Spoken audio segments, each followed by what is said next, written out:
Mesdames, Mesdemoiselles, Messieurs, bonsoir et bienvenue aux séries éliminatoires de la Coupe Stanley. C'est une marque de reconnaissance de la part de tes coéquipiers parce qu'eux te choisissent en fait un leader. Tir dévié bloqué par Roy. Tchaikovsky à haute. C'est quel arrêt encore? Roy est superbe. Et le match qui prend fin. Et le Canadien qui gagne la Coupe Stanley. Un des grands retours dans l'histoire du hockey moderne.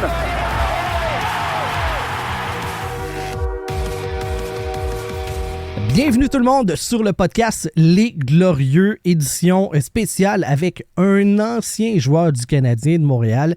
Je vais gagner ton animateur et je suis très heureux de recevoir Pierre Dagenet ce soir. Salut Pierre. Salut. Ça va bien? Ça va bien toi? Yes! Pierre Dagenet, tellement content que tu as accepté l'invitation.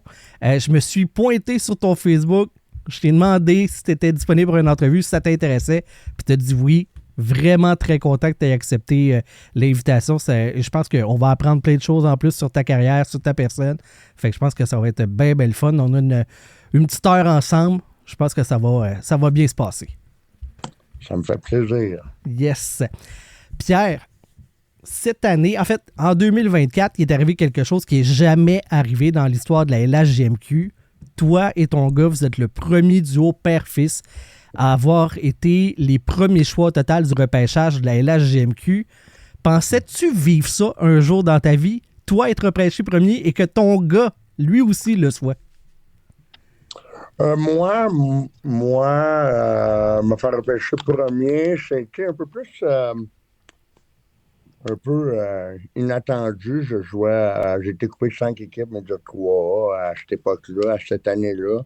Je m'ai retrouvé à Bantam 2B à Blainville après 12 parties avec le Bantam 2B de Blainville, les Régents de Laval-Laurentides de la Naudière, l'ancien nom des Vikings de Saint-Eustache présentement. M'ont rappelé avec essai pour une partie, ça avait bien été, j'avais fait 2 buts. Ils m'ont gardé dans l'alignement pour le reste de la saison. J'avais connu des très bonnes séries éliminatoires.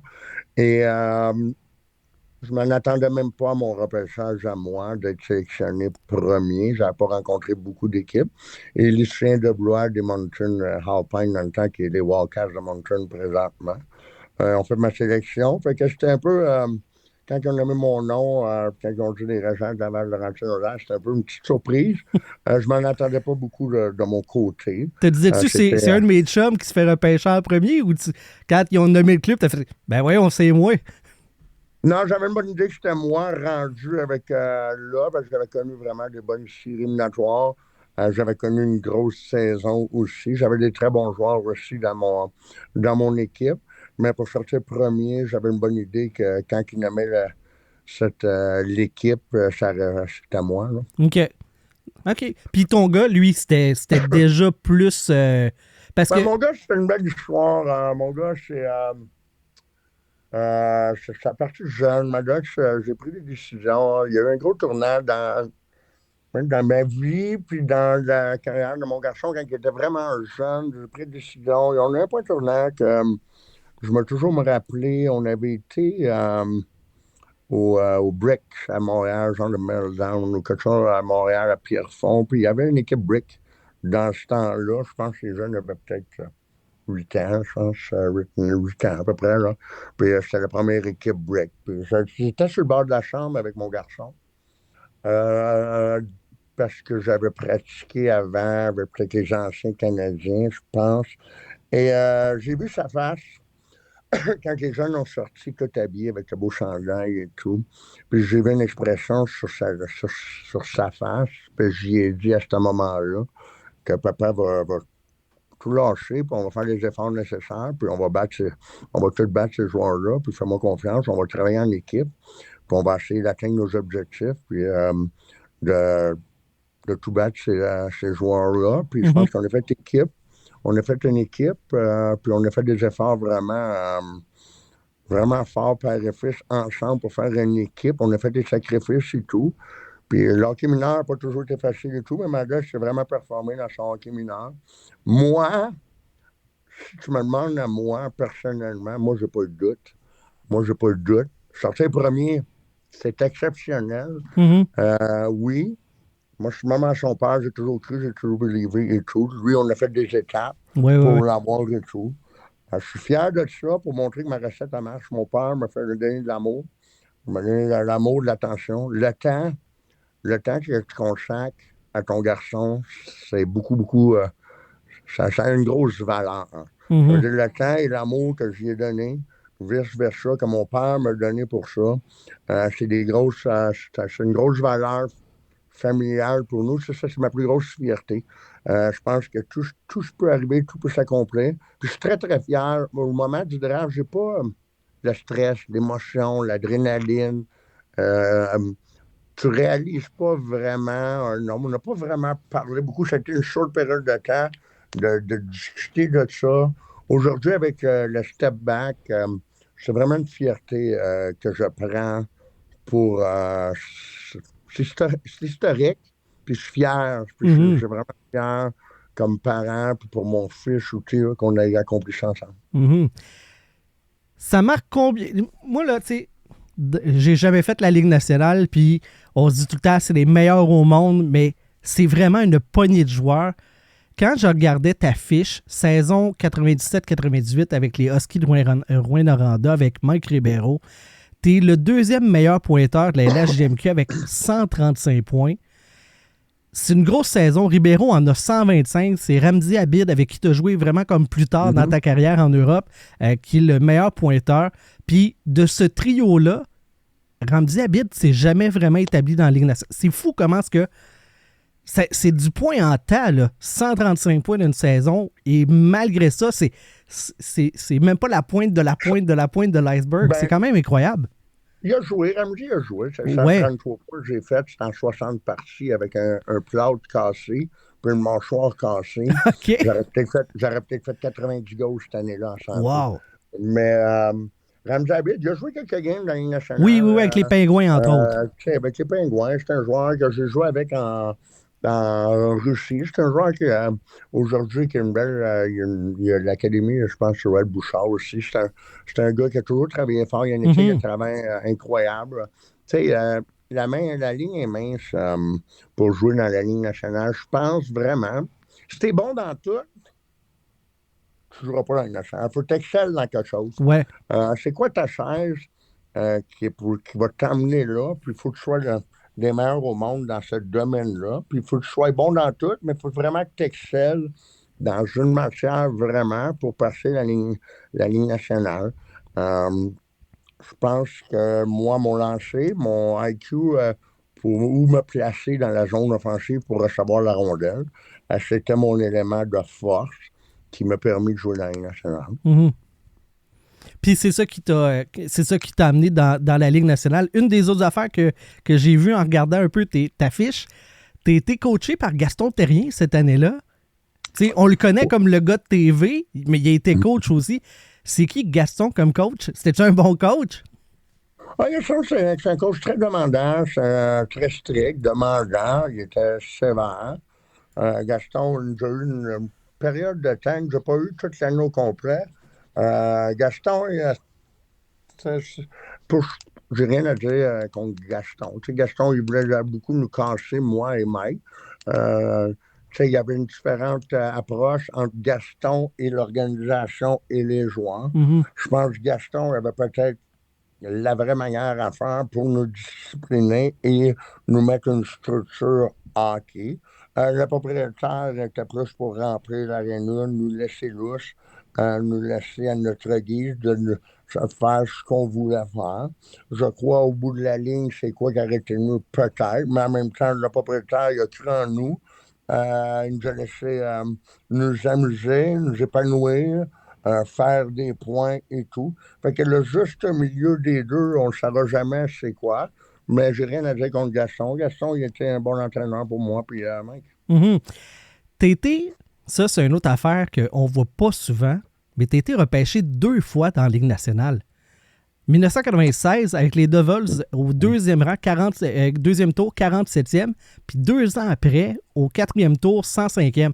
La deuxième fois, t'aurais-tu espéré que ce soit un autre club? C'est supposé être un autre club. Je pense que cette année-là, L'Avalanche du Colorado a pêché, je pense, 3 ou 4 fois en premier ronde. L'année de Parker, ça, je me rappelle. J'étais supposé de sortir. J'avais connu une grosse saison, là, mais c'est la saison de 70 buts en 60 matchs. J'étais supposé de sortir là, et Lou Lamoriello a décidé, je pense que c'est 20 minutes avant le draft, il a monté les marches, il est venu voir mon agent, et il a dit il ne sortira pas, tu peux t'en aller chez vous aujourd'hui, et on va le drafter en 4e ronde à ce draft-là, ce numéro-là. Puis c'est ça qui est ça. Fait que je pense que Lou Lamoriello a mis son pied en terre à la Ligue nationale pour pas que ça se reproduise, pour pas que ça vienne coutume. Et je pense que Lou, il a fait un bon. Lou, c'est une personne très crédible, que je respecte énormément.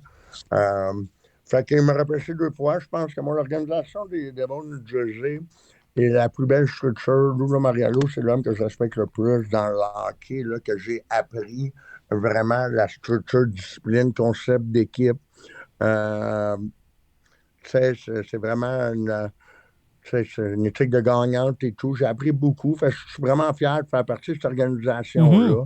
En même temps, oui, j'ai perdu de l'argent sur le draft, mais Lou m'a toujours donné sa parole que si je travaille fort, puis je reviens, puis je prouve que je suis capable, il va me redonner toujours. Fait que j'étais un des seuls joueurs à signer one-way à partir des contrats mineurs. Fait qu'il m'a rewardé de m'avoir drafté comme 2e. Il m'a redonné mon argent back comme concept de dire, tu as fait tes efforts, tu m'as montré que tu étais capable, j'ai resté là.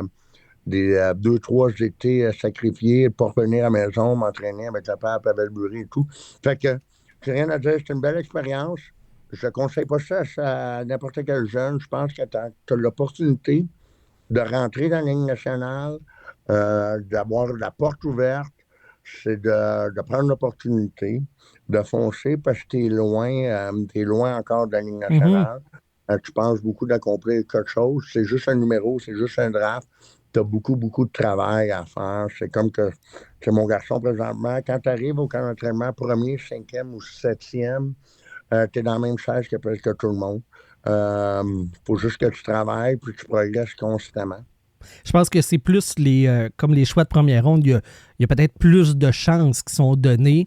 Ils vont moins laisser, tu sais, je fais juste penser à Jesse Puljujarvi qui était 3e au total par les Oilers d'Edmonton. Il y a encore des chances aujourd'hui alors que ça n'a jamais été une grosse réussite dans la Ligue nationale, mais c'est un ancien choix top 5, donc il y a plus de chances que si c'était le même parcours pour un choix de 5e ronde, mettons. Mais là, OK, il y a beaucoup de politique aussi, tu sais.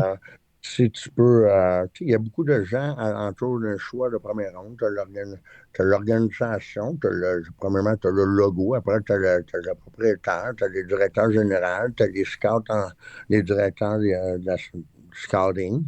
Tu sais, quand tu prends un joueur, tu donnes ton savoir de dire que oui, ce joueur-là, je vais le sélectionner, je crois en lui, je crois en ses moyens. Moi, j'ai vu quelque chose en lui. Ça veut dire que tu vas lui donner le plus de chances possible de le mettre avec les meilleurs joueurs au camp, de lui donner plus d'opportunités, parce qu'on paraît tous bien dans l'organisation totale. Ça veut dire, tu sais, on se protège tous un peu pour bien faire paraître ce joueur-là, comme ça, tu sais. Puis c'est normalement des choix de première ronde, c'est des joueurs talentueux qui ont peut-être plus de pourcentage à jouer dans la Ligue nationale. Fait que oui, tu as raison, ils ont peut-être un peu plus de lousse, de cordes, ils vont avoir plus d'opportunités. Toi, tu me disais, tu sais, Lou Lamoriello, c'est un gars que tu respectes, qui t'a donné des chances. Il a fait ce qu'il t'avait dit qu'il allait faire. Comment, tu sais, à un moment donné, tu veux atteindre la Ligue nationale, tu es dans les mineurs. Comment tu fais pour garder le moral, garder l'objectif en tête, puis continuer à travailler? Parce que ça n'a pas été facile de te rendre. Là. Je voyais là, ta fiche, tu en as fait des clubs, tu en as fait des saisons avec des bonnes productions dans la Ligue américaine, des petites visites dans la Ligue nationale. Comment tu fais pour garder le moral? Puis à un moment donné, tu te dis-tu, écoute, ça ne sera pas la Ligue nationale, je me rendrai pas. Ben, la première affaire le plus important dans le hockey, c'est la confiance. Mhm. La confiance en soi-même. La journée que tu perds confiance en toi, moi, je pense que c'est 90% d'entre elles.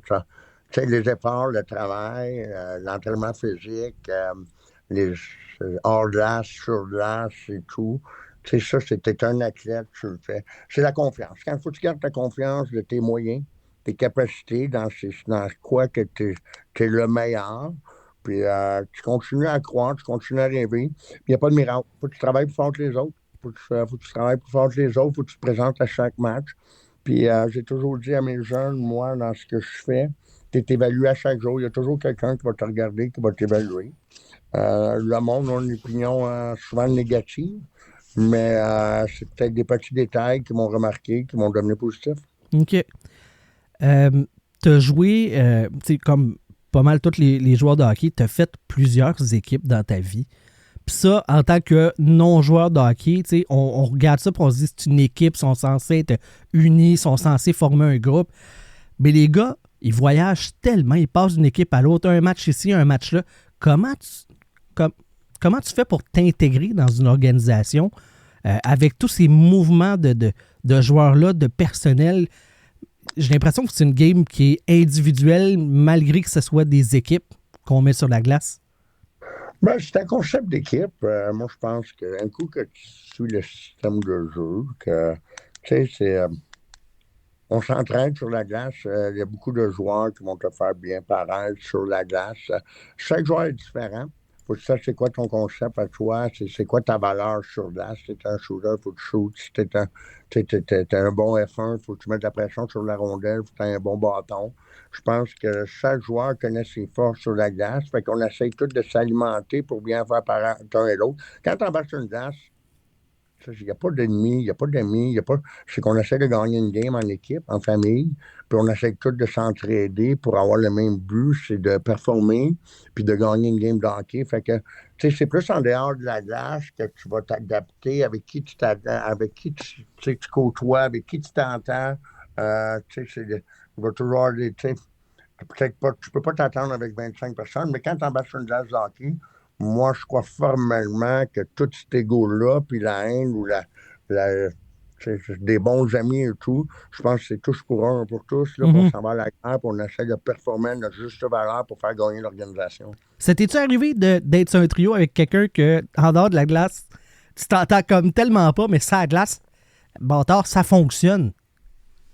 Non, jamais arrivé à ce point-là. Moi, Okay. j'ai pas été non plus.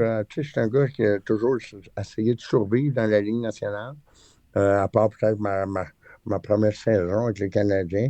Fait que, moi, ma job, c'était vraiment de rester concentré, d'essayer de performer à ma juste valeur. Fait que j'avais pas ce privilège-là d'essayer de faire la fine bouche. Non, Ouais. c'est ça. Fait que, puis non, dans le hockey, les gars, normalement, sont vraiment des bons teammates. C'est des bonnes personnes qui vont te welcome in board. Fait que je pense que c'est... non, j'ai pas eu ce problème-là. OK. Puis t'as-tu senti, tu sais, quand tu débarques dans la Ligue nationale, quand t'es le plus jeune dans un groupe, tu sais, la distinction vétéran, jeune, de OK, il vient voler la place de quelqu'un d'autre. Ça existe-tu, ça? Ou toi, tu as toujours senti que c'est pour le mieux de l'organisation de ramener ce talent-là qui était toi? C'est sûr.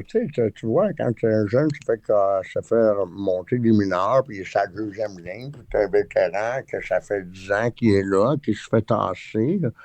Tu es capable de voir aussi, c'est l'opportunité, c'est ce que tu vas performer.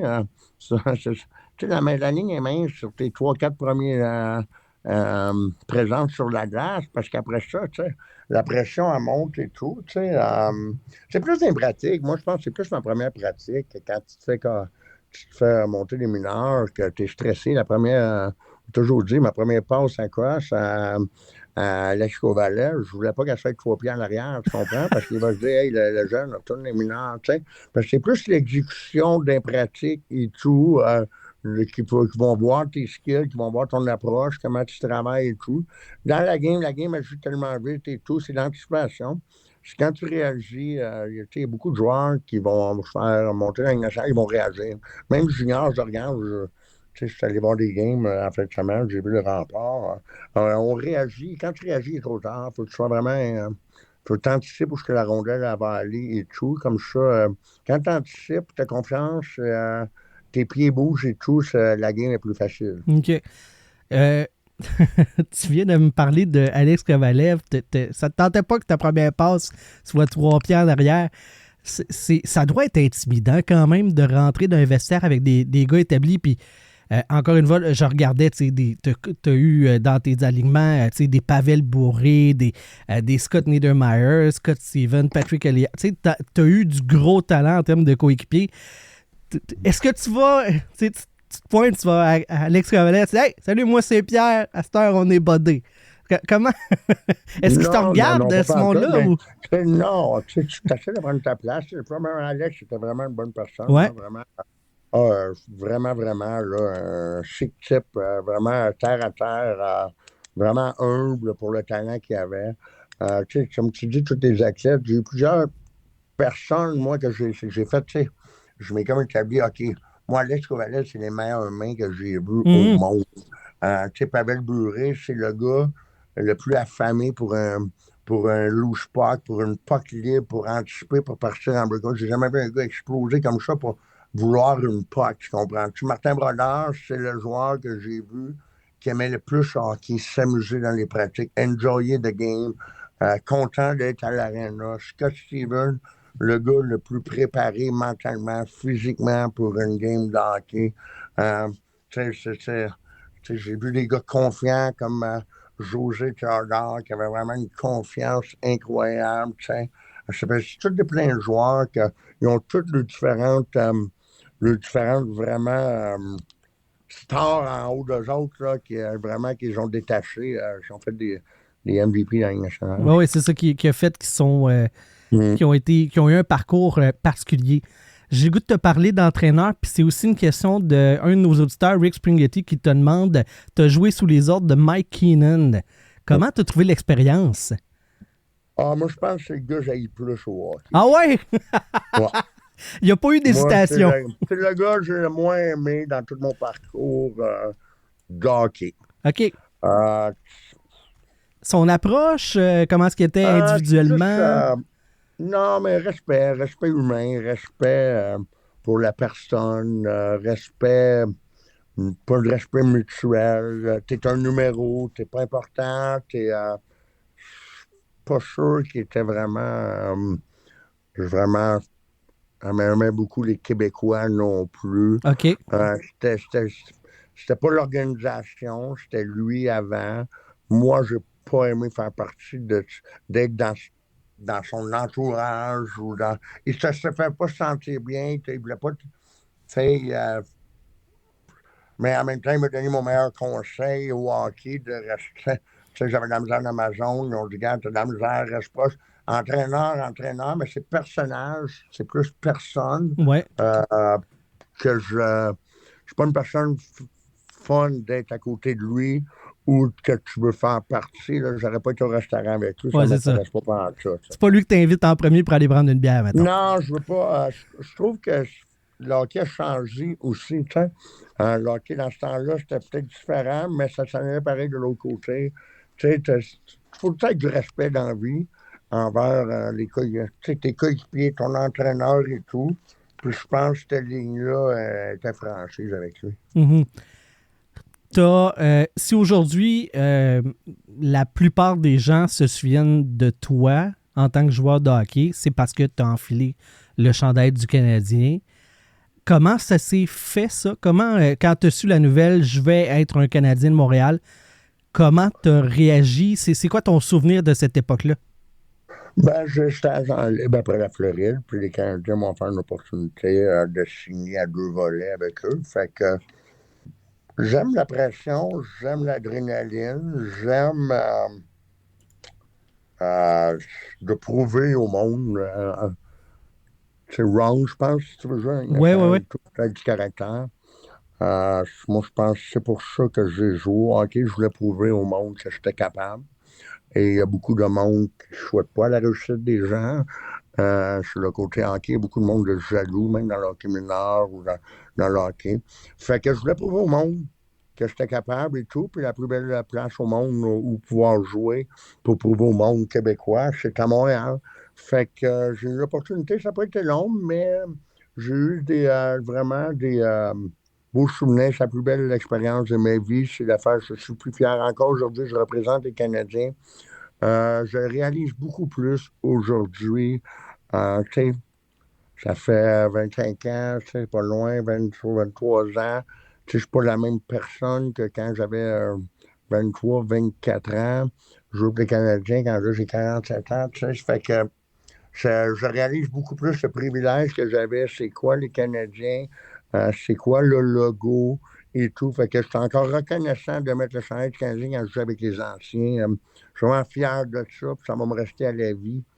Puis je suis content, puis je remercie encore les Canadiens de Montréal que je fasse partie de la famille. Tu dis que tu réalises plus aujourd'hui, mais tu devais t'en rendre compte un peu que c'était spécial. Là. Ton premier match à Montréal dans cet uniforme-là, dis-moi, t'embarques sur la glace là, devant le public montréalais. Pierre Dagenet, dedans, ça brasse. Qu'est-ce qui se passe? Là? Faut que je performe. Puis je vais mettre dedans. C'est pas compliqué. C'est la seule affaire, c'est la pression. La peu pression monte. En tant que joueur québécois, le monde dit de la pression. Tu mets le chandail du Canadien de Montréal. Tu es un jeune Québécois de 25 ans. Tu as joué au hockey mineur ici, tu as joué dans les juniors mineurs du Québec.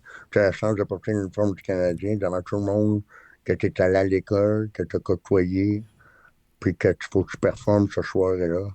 Wow! C'est le plus beau feeling au monde. C'est comme mon premier shootout dans la Ligue nationale pour les Canadiens de Montréal.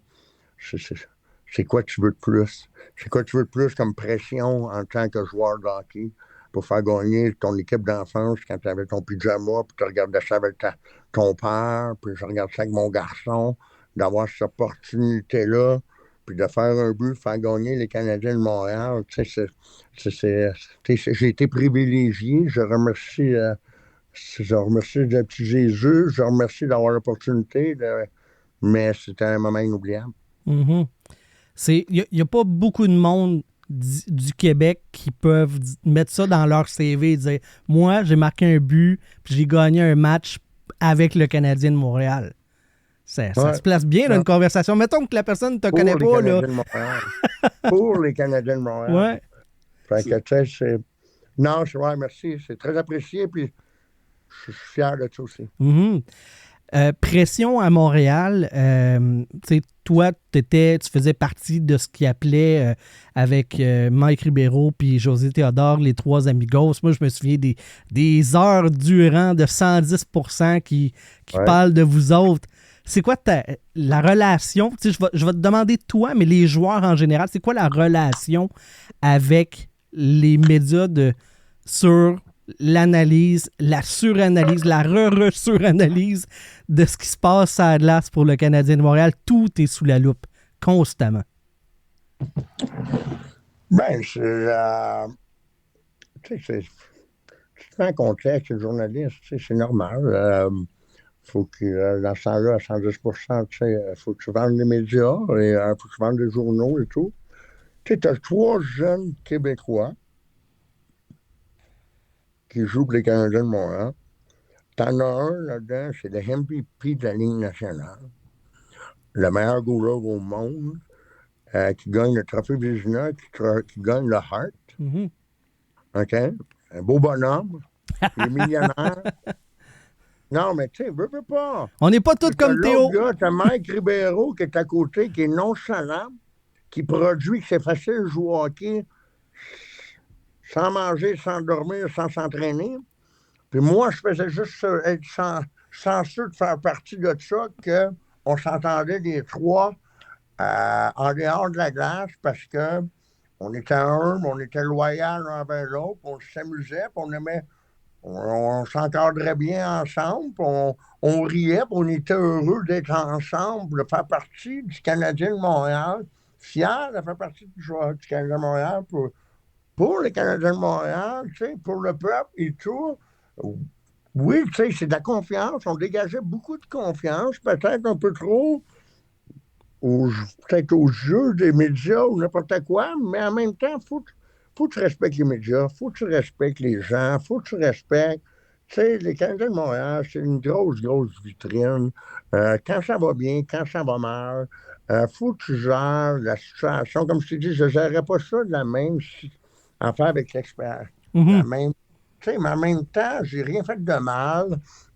Tu sais, tu sais, ce que je déplore juste de ça, c'est que tout le monde change dans la vie, tu comprends? Tu sais, ça fait 25 ans, puis on s'associe encore aux trois mousquetaires, tu sais. Et tu sais, j'ai 2 ans, j'ai une fille, va avoir 20 ans, j'ai un petit gars de 16 ans, j'ai la même femme, ça fait 26 ans. Tu sais, on change dans le monde, mais on revient souvent sur les trois Ouais, mousquetaires. ouais, je sais. Tu sais, fait que, tu sais, le monde change, le monde grandit, le monde, tu sais, on a de l'expérience, mais je suis fier de faire partie encore, tu sais, ça m'a gardé plus longtemps dans l'action, faire partie des trois mousquetaires, de faire parler de Pierre Dagenet que si ça n'aurait pas arrivé. Fait que pour moi, c'était un avantage, ça. Ah ouais, OK. Puis, à quel point il y avait de l'exagération ou que ce qui était rapporté était pas tout à fait ce qui se passait? Ça, c'est-tu choquant? T'as-tu le goût de faire comme, hey, je vais appeler, me le dire, c'est quoi qui se passe pour vrai? Ben, ça dépend de quoi tu veux parler. Tu sais, moi, j'ai pas eu d'extrême là-dessus. Tu sais, j'ai pas de conscience. Tu sais, moi, tu sais, c'est comme j'ai dit, c'est un gars qui était. Il y a quand même une distance, c'est ce que je comprends, Ouais, là. non, mais il y a une bubble. Tu sais, oui, moi, tu sais, j'étais à la maison, je restais à Mirabel dans ce Mhm. temps-là. Fait que, tu sais, on gagnait un samedi soir, on pouvait sortir, mais à part de ça, jamais, moi, je restais à Mirabel et tout. Tu sais, un samedi soir à Montréal, tu gagnes, tu joues pas le lendemain, un dimanche. C'est le seul soir que tu peux t'amuser avec tes coéquipiers et tout, c'est à Montréal. Le reste de ça, là, c'est 24 heures sur 24, OK. Mhm. OK. Tu dors, tu manges, tu joues au hockey, tu voyages, tu es discipliné et tout. Tu n'as pas le temps de beaucoup faire d'autres choses en dehors de juste ta vie. Tu sacrifies tellement ta famille et tout parce que tu n'as pas de temps. Ça veut dire le juste milieu là, de Ah, sont là, sont là, sont là. Mais dans le fond, je suis dans l'avion, puis on est à l'hôtel, puis on est à la maison. Fait que, tu sais, faut t'en prendre, t'en laisses. Mhm. Mais en même temps, tu sais, ça fait partie de la game, ça fait partie de la pression, ça fait partie de l'excitement d'être un joueur de hockey. OK, OK. Donc, toi, ça t'a pas affecté négativement? Non, c'est pas négativement, non. Moi, je suis très concentré. Je suis OK. très concentré. Tu sais, c'est plus après, quand je jouais plus au hockey, puis il y avait des histoires que j'étais associé toujours à un nom que je me faisais appeler, ou tu sais, c'est des histoires de Mike ou quelque chose. Tu sais, moi, j'ai une famille, j'ai des enfants, tu sais, je suis dans le hockey. Mhm. Tu sais, je suis directeur de développement d'une académie de hockey. Souvent, tu sais, c'est plus, on a tourné la page de ça. Ben Tu oui, sais, je comprends. je suis professionnel dans mon domaine et tout. C'est juste que ça s'est tiré un peu Ben oui. longtemps. OK, je C'est comprends. l'affaire que, tu sais, de distancer. Mais dans le moment présent, c'est correct. On a du fun. Ils ont Mhm. le droit. Faut qu'ils vendent des journaux. Faut qu'il y ait de l'attention. Puis, en même temps, comme j'ai dit, moi, j'ai été privilégié peut-être d'avoir plus cette attention-là pour me garder plus longtemps sur la map. Ça. Mhm. Ta meilleure saison en carrière, 2003-2004, avec le Canadien, avec Mike Ribeiro, 17 buts, entre autres, lors de cette saison-là. Est-ce qu'à ce moment-là, tu te dis, c'est bon, je vais en jouer 1000 dans la ligue, ou tu as encore le sentiment que je dois prouver constamment ma place? Non, j'avais quand même une bonne saison. J'avais 17 buts, mais j'avais 8 buts en shootout. OK. J'avais fait 25 goals en 50 matchs avec les Canadiens de Montréal. Euh, Fait que, tu sais, mais moi, ce qui ne m'a pas aidé, franchement, c'était le lockout. C'est l'année de Oui, lockout c'est ça. qui a suivi cette année-là. Et en changeant les règlements, je n'étais pas un gars rapide, c'était un gars qui pouvait accrocher, qui était buildé pour protéger la rondelle. Tu sais, avec ma portée, puis avec mes fesses et tout, tu sais, c'était un gars plus de protection de rondelle et d'accrochage. Quand ils ont changé les règlements, ça a été dur pour moi de m'adapter à la vitesse la vitesse, la ligne rouge et tout. Fait que c'était tough à m'adapter. C'est ça qui m'a vraiment sorti de la ligue. OK. Surtout la première saison, où que là, c'était tellement. Tu sais, les équipes elles-mêmes étaient en mode qu'est-ce qu'on peut faire défensivement pour contrer cette nouvelle vitesse-là qui existe, là. Tout le monde a été chambardé par ce lockout-là et les nouvelles réglementations. Fait que t'es clairement pas le seul, là. Non, mais il y a eu un changement de concept de la Ligue et je pense que c'était pour un bénéfice pour le hockey. Je pense que c'est juste spectaculaire présentement les habiletés des joueurs. Moi, dans mon temps, tu avais 2 lignes d'attaque avec une ligne défensive et une ligne de tough. Mm-hmm. Tu sais, à ça, je pense que c'est 3 lignes, quasiment 4 lignes offensives ou avec des joueurs habiles qui est spectaculaire pour les fans. Je pense que c'est un bénéfice pour la Ligue nationale. Tu t'es-tu dit, moi, je vais me réinventer, je vais devenir à la ligne de tough. Je veux rester dans la ligue, faut que je me renouvelle ou, tu sais, rapidement, t'as fait comme, ben écoute, ça peut être long, j'ai joué 32 matchs.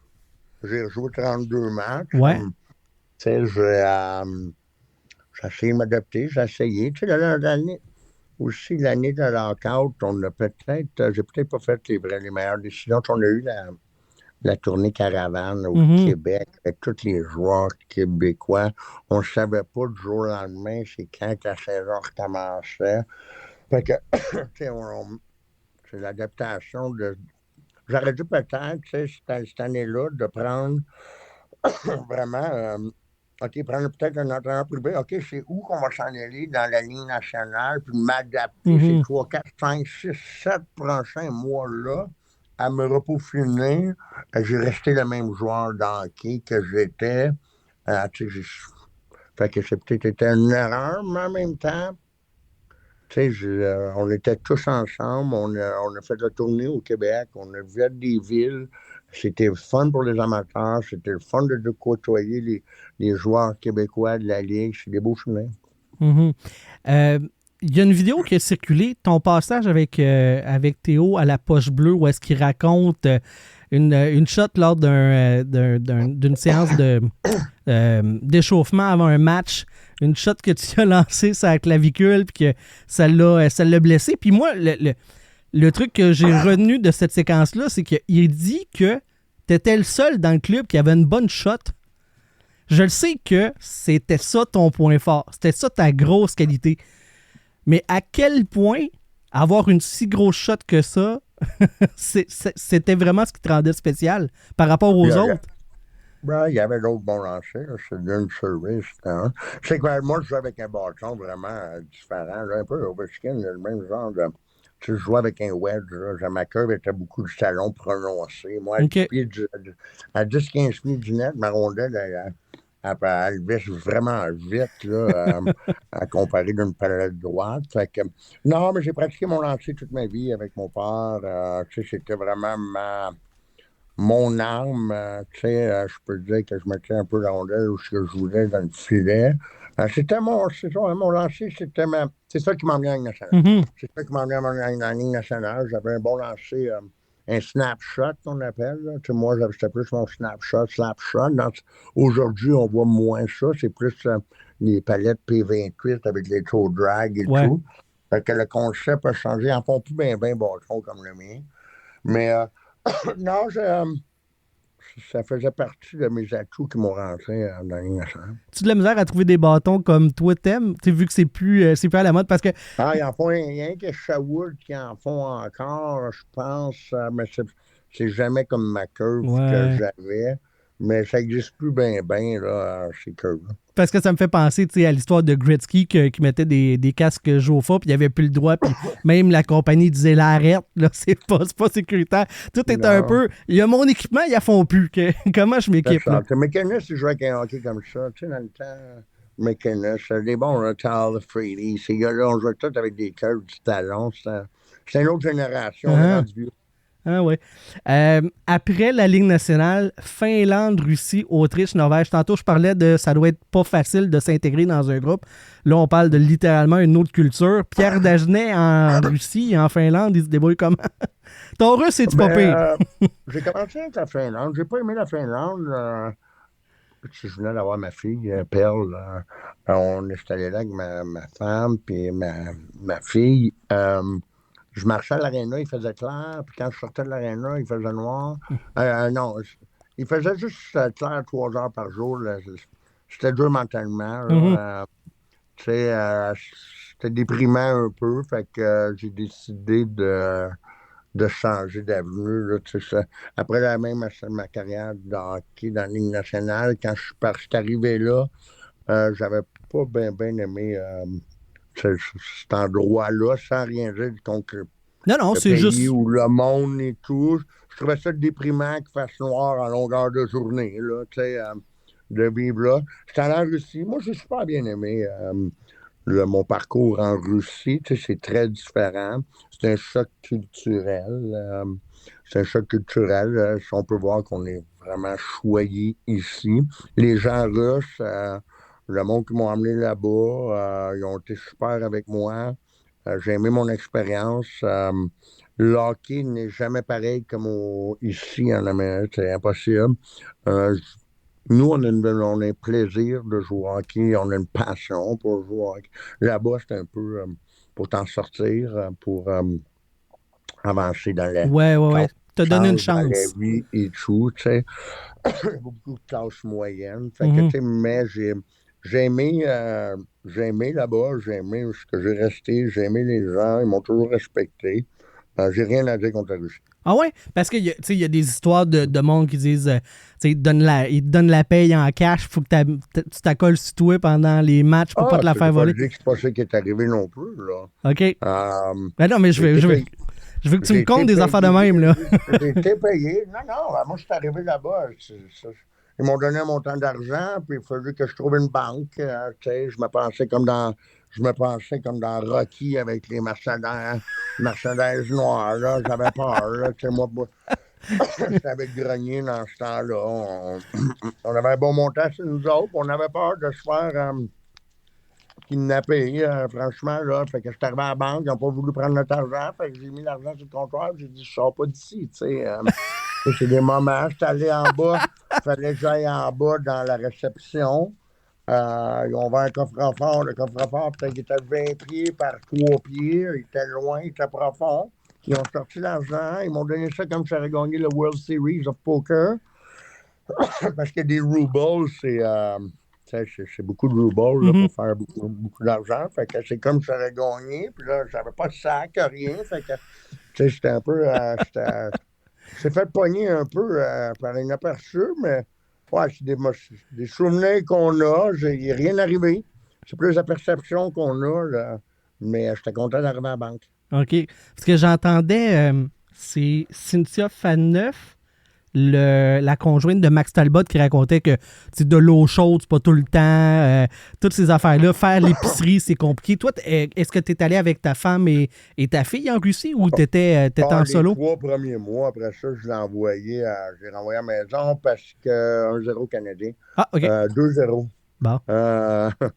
Après ça, je l'ai renvoyé parce qu'il ne passait pas la charrue. Je ne pouvais même pas me promener dans les rues avec la poussette ou n'importe quoi. Ça veut dire que c'est juste un accumulement de neige. Puis les autos, ils font le propre... tu sais, il n'y a pas de déneigement.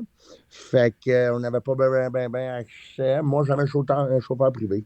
Ah oui? Fait OK. qu'il venait me chercher le matin. Ouais, on n'avait pas le droit de chauffer là-bas. On n'avait pas le droit d'avoir d'auto. Attends. Pas le droit d'avoir de voiture parce que, vu que t'es pas de la place, permis, tout ça, ou parce que... Il y a des barrages beaucoup, non, on n'avait pas le droit. Hein? Pas le droit d'avoir d'auto du tout. Fait que j'avais un chauffeur privé qui venait me chercher tous les matins, à 8 heures. Manque-les pas. J'étais à l'armée, là, tu sais. Franchement, j'étais allé là, on a fait des sacrifices, tu sais. Je te dis pas que j'étais allé là pour le bon temps, on est allé là pour les choux, là. Tu sais, on va se dire la vérité. J'étais allé là, à 8 heures, on venait me chercher. J'allais à ma pratique, je revenais, j'allais faire ma petite commande quand lui m'attendait, puis je retournais à la maison, puis j'attendais le lendemain matin. Là. C'était ma routine à tous les jours pendant 7 mois de temps. Après, je me revenais à la maison, je retournais. C'est pour ça, après 2 ans, j'ai eu l'opportunité. Après ça, c'était en Autriche. En Autriche, wow! En Autriche, j'étais allé à Innsbruck. C'est une des plus belles places que je suis allé dans ma vie. Mhm. J'aurais aimé ça jouer 4-5 ans là-bas. J'ai eu l'opportunité de jouer 2 ans.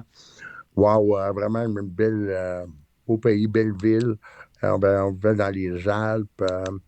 Rendu là, c'était plus la passion du hockey. Tu sais, quand tu pars de la Ligue nationale, tu Mhm. vas, tu sais, là, tu lâches, puis là, j'avais des entraîneurs un peu qui essayaient de m'expliquer le hockey, la game de hockey, comment changer mon style et tout, qui est un niveau vraiment inférieur à la Ligue nationale. Puis tu as vécu l'adrénaline, tu as eu Jacques Lemaire, Larry Robinson, Claude Julien, Mike Keenan comme entraîneur.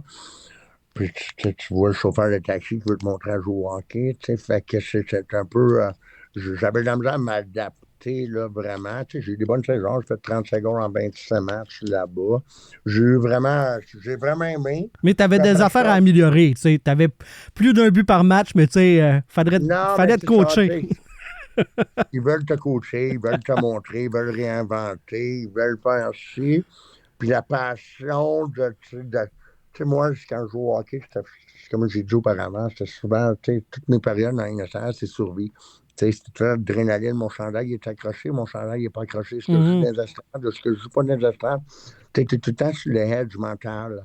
Mentalement, tu sais, c'est vraiment dur mentalement d'être dans ces situations-là. Fait que, tu sais, je m'ai battu pendant longtemps, tu sais, pendant mes années mineures, mes années de la Ligue nationale, de vraiment être dans l'incertain quand tu te couches le soir, de pouvoir jouer, de t'avoir une autre chance, et que tu vas être descendu des mineurs et tout. Tu sais, mentalement, tu sais, c'était dur que j'ai passé à travers, toujours eu confiance à mes moyens, toujours poussé, jamais me trouvé pour prouver le people que j'étais capable de rester. Fait que là, après que je retourne en Russie, je retourne là-bas, que je suis rendu là, puis là, je côtoie ce genre d'entraîneur-là, j'ai eu de la misère à m'adapter. Fait que Ouais. j'ai pris la décision de m'en revenir. Je comprends. Ben là, ça m'amène. Shane Corson, en entrevue, me disait que lui, tu sais, il avait trouvé ça difficile, la Ligue nationale, tu sais, sur le plan mental. Lui aussi, tu sais, la fatigue, cette pression-là constamment, et qu'il aurait aimé jouer aujourd'hui dans la Ligue nationale alors que c'est plus ouvert sur cette portion-là, d'aller chercher de l'aide. Toi, tu sais, Shane Corson, il a été longtemps stable. Oui, je comprends, mais je veux quand même faire un parallèle. Tu vas voir où est-ce que je m'en vais. Tu sais, il était, lui, stable dans la Ligue nationale. Il était longtemps dans la Ligue nationale. Toi, tu été ce qu'on appelle en anglais plus un journeyman. Est-ce que tu aurais pu parler de ça? Ou c'était impossible vu ton statut dans la Ligue, la précarité de ton poste? Si tu présentes la moindre faiblesse, as-tu peur de perdre ta job puis que on va passer au prochain? Moi, je pense qu'on a joué une belle génération aussi. Hein. Je pense qu'avec les réseaux sociaux puis toute l'attention que les jeunes ont aujourd'hui, je pense que Shane, je suis pas sûr que j'aurais joué si longtemps que ça dans la Ligue. Je pense qu'on était couvert beaucoup avec... tu sais, les jeunes aujourd'hui là, sont étiquetés, sont vus, sont épiés à la lettre. Ça vient avec la pression aussi. Ouais. Il n'y a pas de marge d'erreur.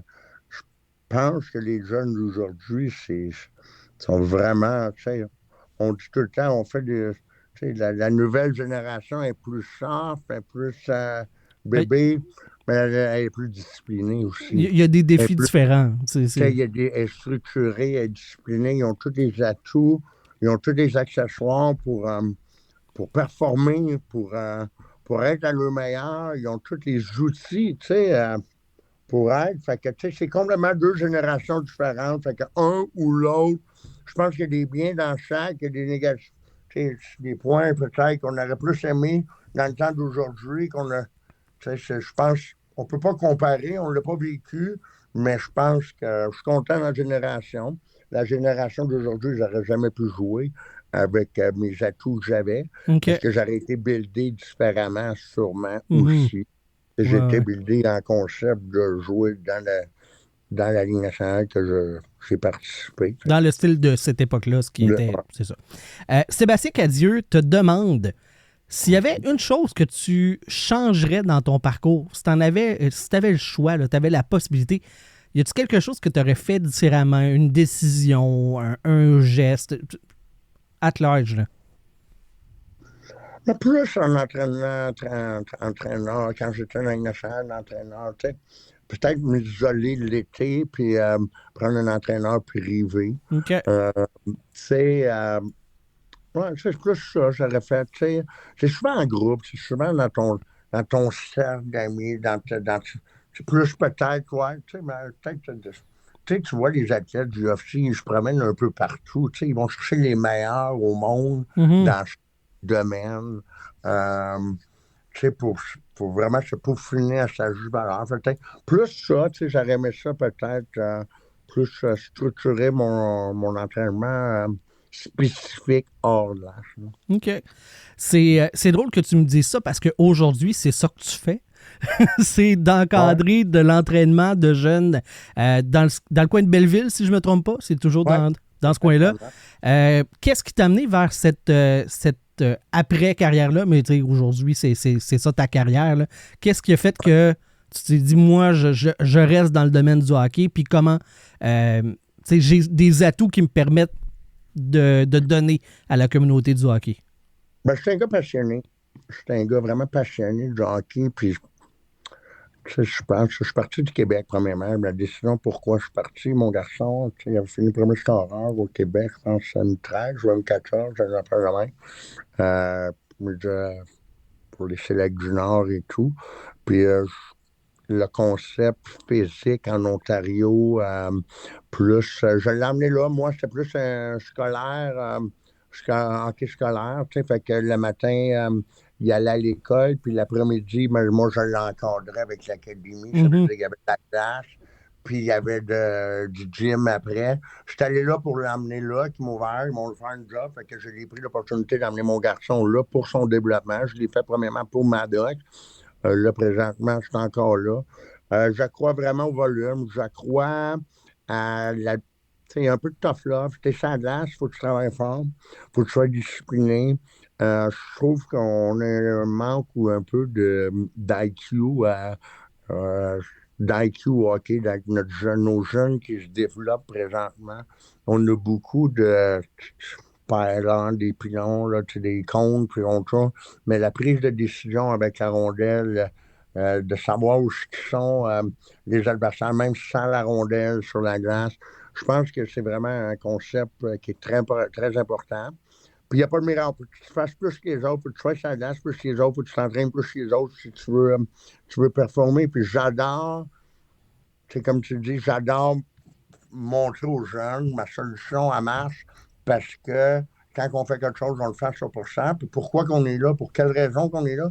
Puis pourquoi qu'on le fait. Moi, je suis souvent dit, tu sais, hey, fais ça comme ça, mais on m'a jamais montré de le faire comme ça, tu sais.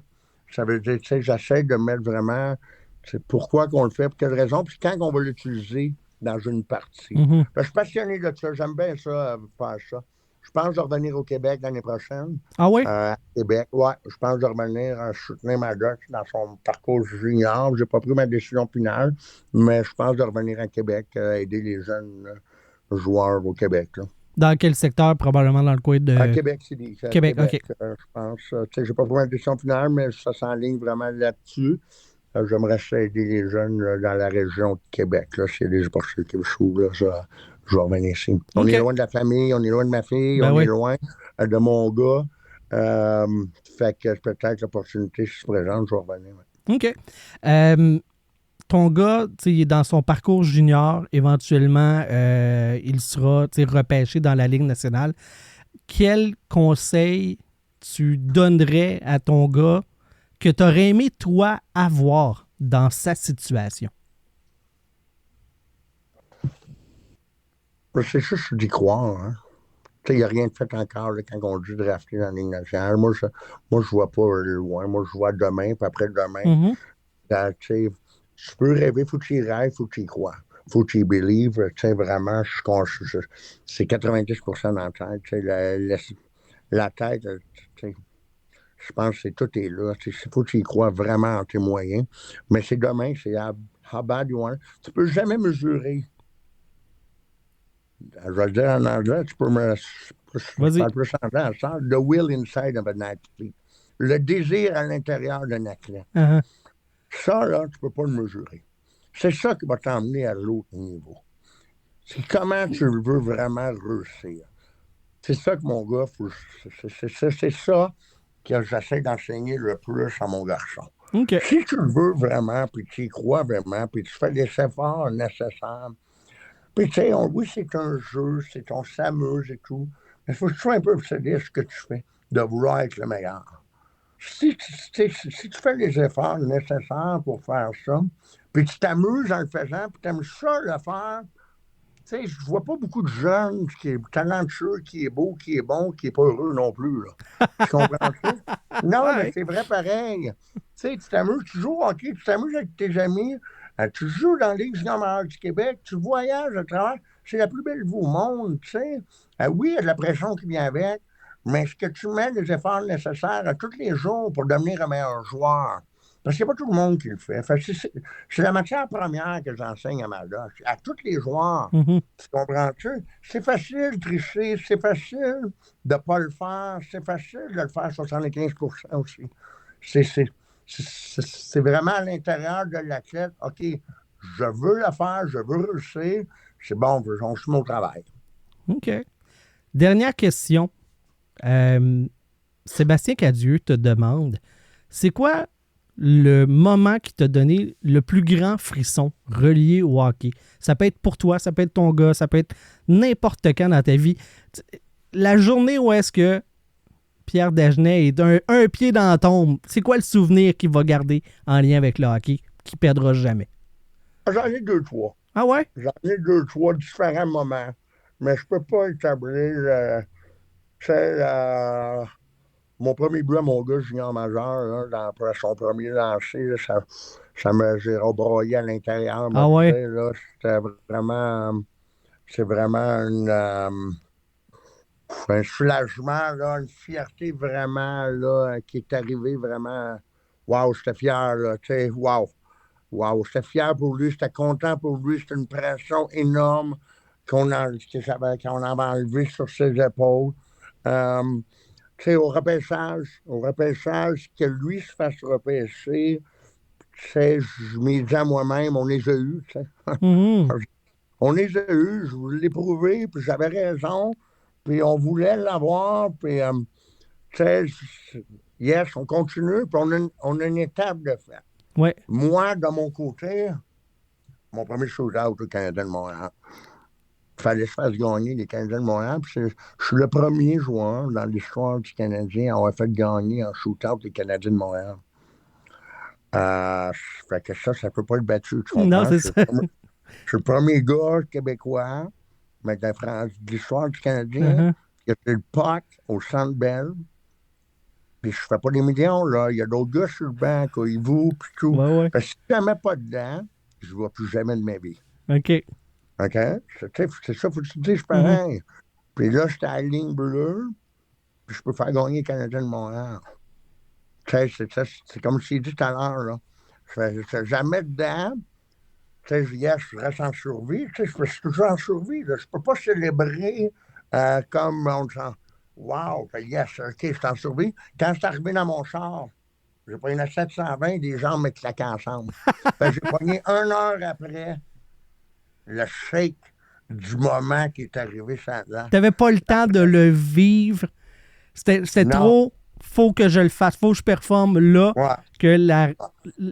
C'est fou, ça. Et quand que je me rappelle, quand que j'ai... ça, c'est une belle histoire, là. Quand que je me tapais dans le dos, puis je suis allé me placer, j'ai comme vu ma vie se dérouler dans ce moment-là. Okay. Vraiment. Et mon père m'avait testé au baseball. Je vais toujours me rappeler. À ce moment-là, je me rappelais qu'il y avait un gros tournoi à Montréal. J'avais toujours me suivi au Coratin. Puis il m'avait collé le jour au toit, il m'avait donné la balle, puis il a dû straightler des choix, tu sais.